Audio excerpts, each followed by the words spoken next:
Droši? Droši, es jau tā arī daru, ka droši.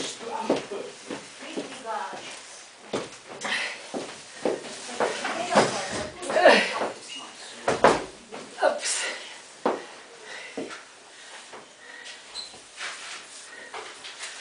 Nē, vispār viņa forši te ir iekārtojusies tā sieviete.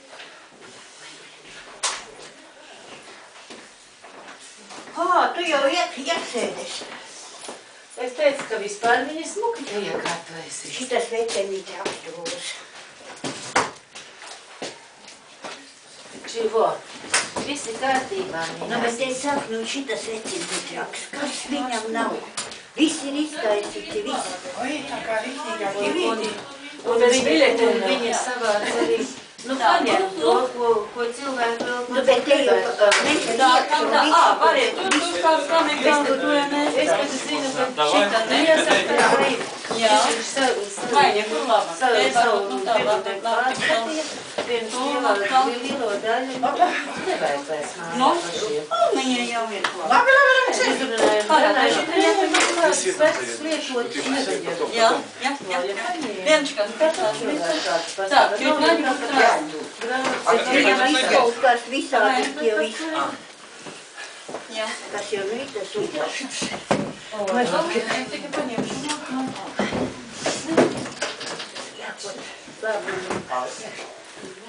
Vai?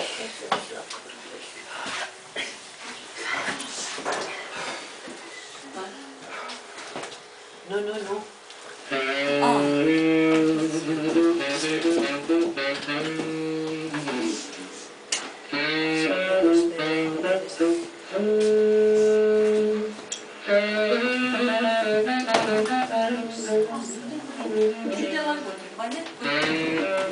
jā, tur es tavu.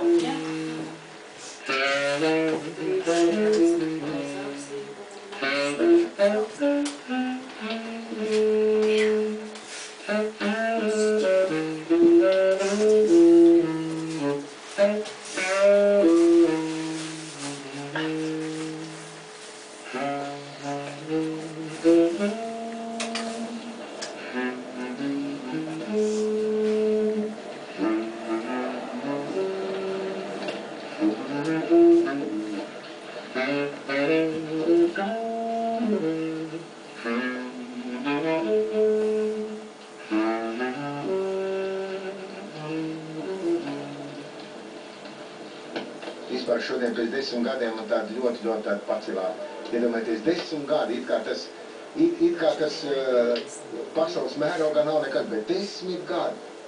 Cita paudze jau tagad ir.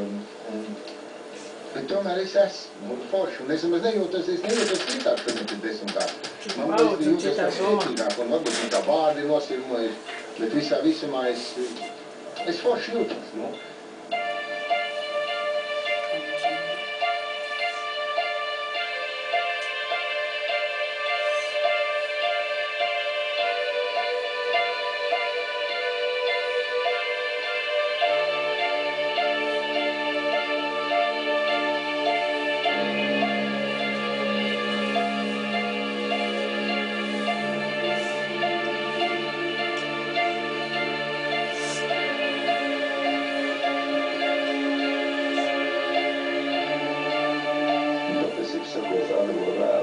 Kaut kādai izpausmē vajadzēja būt jau tādu mierīgu izpausmi. Nu, diez vai bija iespējami. Dabīgi, ka tas nebija janvārs, ja mēs paskatīsimies to eskalāciju, ko komunisti organizēja. Tas bija ļoti labi ieplānot tādi soļi, ja, kas gāja viens pēc otru. Un bija tiešām brānišķīgs scenārijs. Viņš presinām pārņemšanu, pirms tam atcerēties bija cīņa par to vardarbīgu iesaukšanu armijā. Tad bija visādas omantādīgi. Tas nozīmē, ka visu laiku tika ne tikai atgādināts, ka ir divas varas, kur vienai piedod militārais spēks un represīvais faktors lielā mērā. Mums policija, milicija toreiz bija, jā, arī mums lojāli cilvēki, bet mēs nevarējām garantēt, ka viss.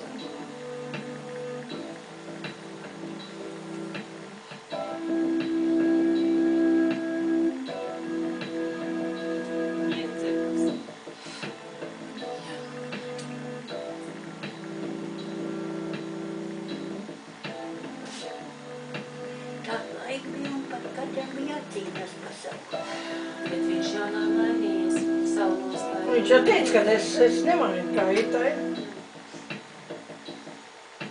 Никуда вы не едете. Никуда вы не уйдете. Вы цивилизованный народ. Это чудикари могут что-то там, понимаете, истребители что-то. Вы не уйдете. Совесть вам, в конце концов, не дозволит. Kā te Krievi izmēnīšu? Nu, tagad jau parādās, ka nevienreiz ieņemts. 89. gada 2. un 3. decembrī, kad Maltā uz padomju kuģa Maksims Gorkijs tikās Džordža Buša vecākais un Mihails Gorbačovs, tika noslēgts slepena vienošanās par Baltiju. Šīs vienošanās jēga bija ļoti vienkārši. Gorbačovs apsolīja nelietot spēku Baltijā, jeb vārdarbību, neiejaukties militāri.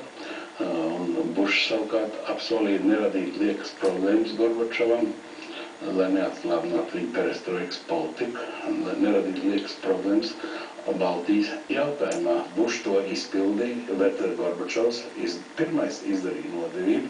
Un ja Gorbačovs pat būtu eņģelis un Viļņā un Rīgā būtu noticis, tas notika, arī atbildīgi mēs Gorbačovu izpildījām.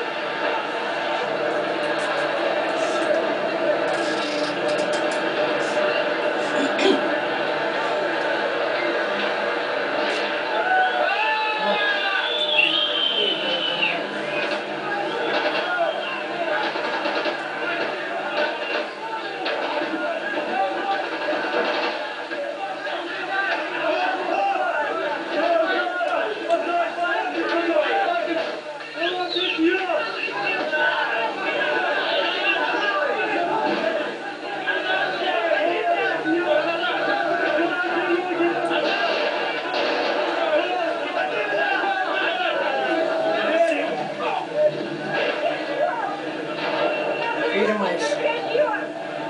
Otrais.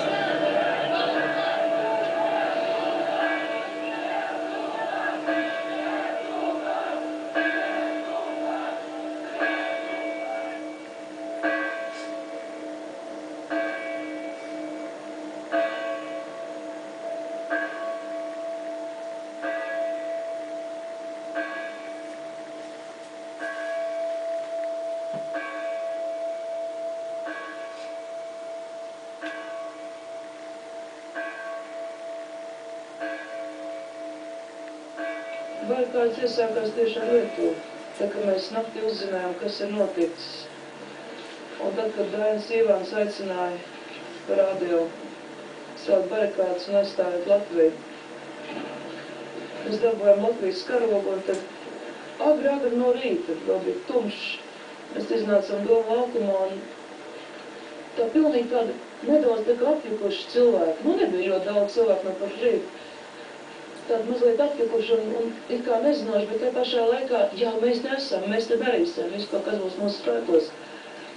Ar to arī sākās šīs barikādas un sākās šī barikāžu nedēļa, pat vēl vairāk nekā nedēļa. Cienījamie tautsfrontieši, Latvijas cilvēki. Ko šodien var teikt Latvijas, Lietuvas un Igaunijas cilvēki viens otram? Tikai vienu. To es teikšu arī jums. Mums nav citas izējas, ka tikai iet uz priekšu pa to ceļu, kur jau ejam 2 gadus. Tas ir vienīgais ceļš uz mūsu tautu izdzīvošanu, tas šodien jāatzīst katram Baltijā. Pat visstulbākajiem, pat visnelietīgajiem, pat tiem, kuri labprāt pārdotos par 30 sudraba grašiem. Tātad es jautāju jums vēlreiz, vai mēs aizstāvēsim savu augstāko padomi un valdību gadījumā, tas būs nepieciešams? Vai mēs aizstāvēsim mūsu Latvijas radio un televīziju? Augstākās padomes galvenajā ēkā atradās Dainis Ivāns, Jānis Štapas, Odisejs Kostanda, Jānis Denevičs un arī Estelbrīd. Vai tas bija Odisejs Kostanda, tas bija Jānis Štapas, abi bija ļoti aktīvi šaziņā, un teiksim, mēs sāk veidot barikādes, ja? Protams, viss tā nogaidoši nedaudz skatījās uz Daini Ivānu, kurš bija augstākā persona, tajā brīdī augstākajā padomē, kas bija ieradusies. Un Dainis Ivāns teica, jā, tādā ļoti mierīgā, nosvērtā balsī, jā, pareizi, ir jāsāk tas darīt, un tūlīt momentā šis darbs sākās.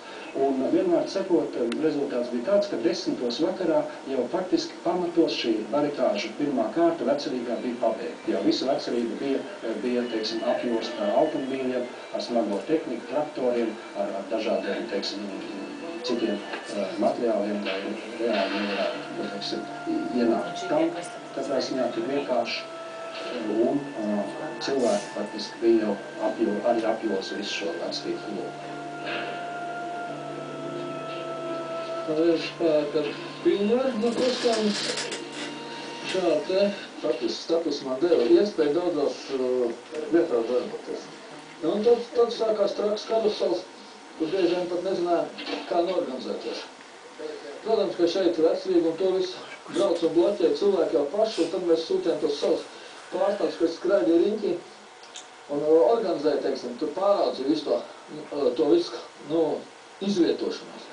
Mums bija svarīgi neļauties tā kā 40. gadā. 40. gads bija galvenā tēma bija tā, ka 40. gads neatkārtosies, ja, ka viss paliks savās vietās un gaidīs kaut kādu labvēlību žēlastību uz vērā. Nu, ne, taču, tā bija kā.